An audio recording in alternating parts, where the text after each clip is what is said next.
right. All right. So where are we? We are in our series. We are in our Ikigai series. That's where we are. And that's where we're continuing to be. Okay. So let's just do a quick recap for this week. So we know that Ikigai means the value of being alive, a reason for being, a reason for being. Yes. And then we talked about passion, right, as one of the components of Ikigai, right? And passion is the intersection between what you love and what you are good at.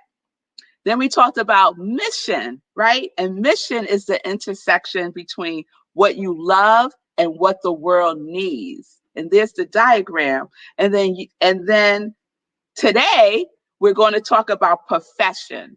And perfection, as you can see from the diagram, perfection is the intersection between what you are good at and what you can be rewarded for or what you can be paid for.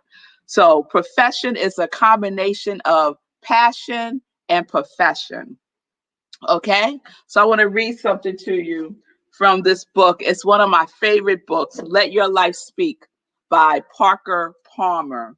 And I highly recommend this book if you are searching for your calling. If you're searching for your calling, this is a great book to help you with that. So this is what Parker writes, and it's in the chapter called Listening to Life. Before you tell your life what you intend to do with it, listen for what it intends to do with you.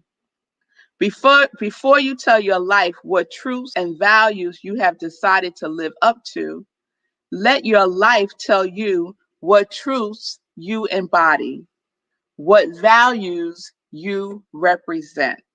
So you might be saying, Rev Melissa, why are you reading that? And we're talking about profession.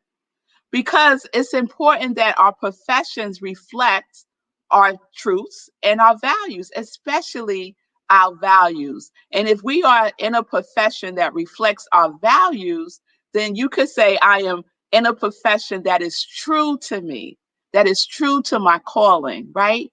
And more than likely, if that is the case, you are also experiencing what you love to do, right? Your passion is showing up in your profession too. But we know a lot of folks, a lot of us, maybe some of you, there is a disconnect between what you love, your passion, and your profession, what you're getting paid for, right? So I became curious about the word profession, and especially curious about profess, right? So I looked it up. So profess means to declare openly, to announce, or to affirm. However, it also means to lay claim to, often insincerely, or to pretend to.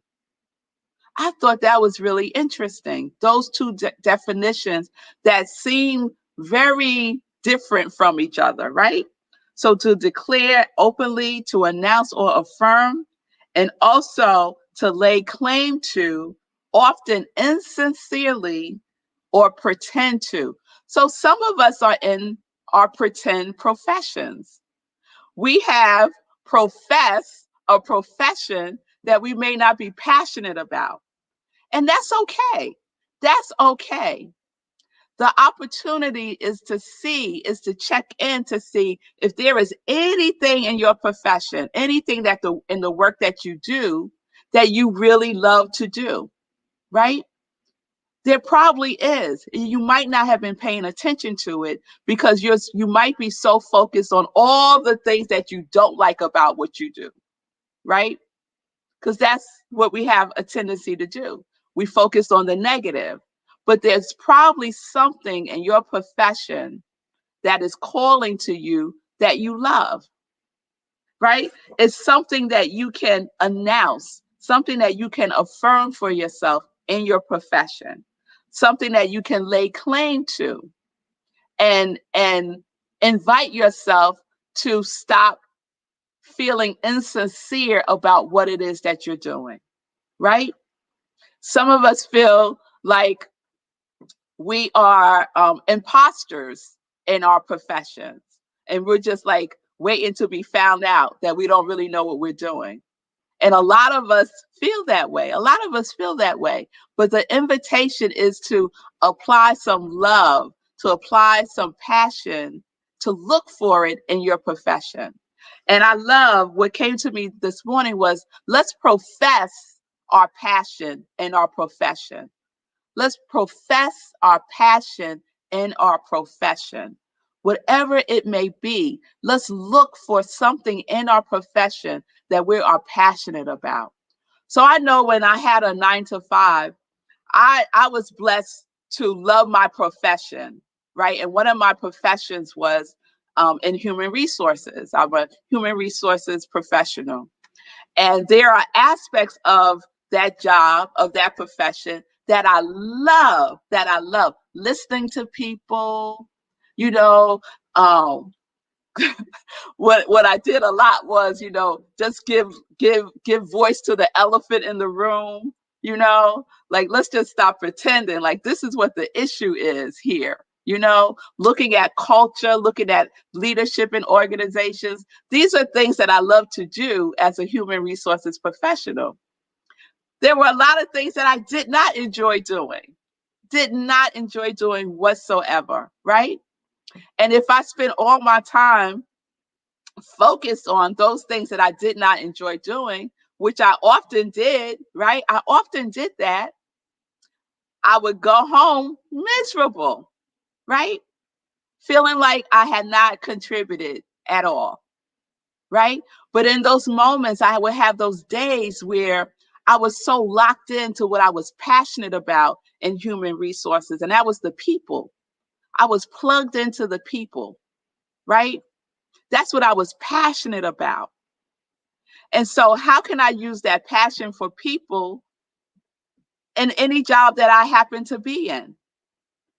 And sometimes that worked.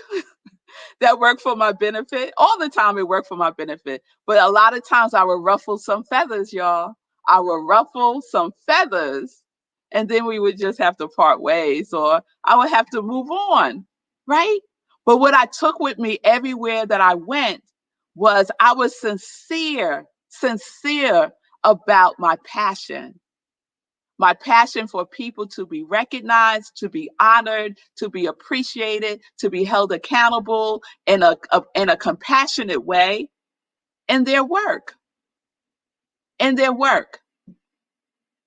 Yes? So we have that opportunity, no matter what we're doing, no matter what profession we are in, we can look for the passion there, because we're there. We're there. So if we're there, our passion is there too. And sometimes we have to listen for it, as Parker said. Listen in for the value, listen in for the truth. Profess your profession. Profess the passion within your profession is the invitation. And Ikigai, right? We spend a lot of time at work, some 8, 9, 12 hours a day. Imagine spending half your day in misery. That's not Ikigai. That's not Ikigai. So we're intersecting what we love we're intersecting what we're good at and what we love, right? In profession. What are you good at and what you can be paid for? That's what it is. What you are good at and what you can be paid for. So you had homework. You were doing a list, remember? The things that you love and the things that you are good at, right? So look at the things that you love, look at the things that you are good at, and see if any of those things are showing up in your work, in your profession. Just check it out. You might be surprised that you might have some things on your list of the things that you love and the things that you're good at show up in your profession, or you can create it for yourself, right? There might be an opportunity for you to create that in your workplace. Maybe. It's possible, y'all. We're living in the space of possibilities. So it's possible. Yes? So what you are good at and what you can be paid for is the intersection of profession, your passion and your profession. All right? So let's examine that. What's embodied in that? What is embodied in what you are good at and what you can be paid for? So you're all just ignore that thing that's coming up in the comments. Just ignore that. It's a spammer or hacker or something that is on one of the feeds. So if you see it, you can just ignore it. Okay? All right. So if your job doesn't get you up in the morning, can any of us relate to that? My job just does not get me up in the morning, right? That was my experience. It just wasn't getting me up in the morning. As a matter of fact, I just wanted to pull the covers up over my head and say, no, no, I don't want to go. I don't want to go. Are you in that place right now? There's an opportunity for you to peep out from underneath the covers and look to see, okay, what am I good at here? What am I good at? Let me hold on to what I am good at, right? Let me focus on that. Let me focus on that. And then see if there's anything in your profession that you really love, that you can contribute more to. Yes? Okay. All right. So this is the homework, y'all. Look at your list of what you're good at. See if it translates into something that you can be paid for. So let's say you look on your list and you're like, oh, there is nothing on my list that I'm good at that can be translated into something that I could be paid for.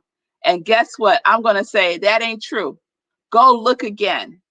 There is something that you are good at that can translate into what you can be paid for, because you may already be being paid for it and you might just need to, tweak it somehow. Have a conversation with some folks at your job, with your supervisor, with the management team, to bring out more of that essence of what you love to do, of what you're good at. Okay? All right. All right. So tomorrow we're going to talk about vocation and we're going to wrap up Ikigai. I so enjoy Ikigai. It's just, one, that I learned a new word. Two, that I know how to say it now. And three, that it is in perfect alignment with where we're going in 2021, right? Because we're experiencing our God quality more and more and more in what we're doing, right? In our calling, that is our quality of God. Don't forget about your quality of God, all right? All right, y'all. So I'm revmelissa.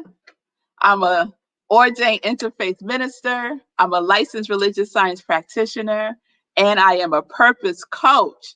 And that triune is my ministry of joy, where I support people in living life in joy, connected to their yes, and getting connected to their Ikigai.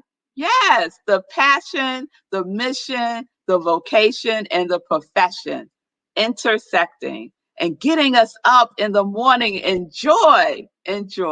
So if you need some support with all of that, just reach out to me. We can have a conversation one-on-one. Just send me a DM and we will set up some time to talk.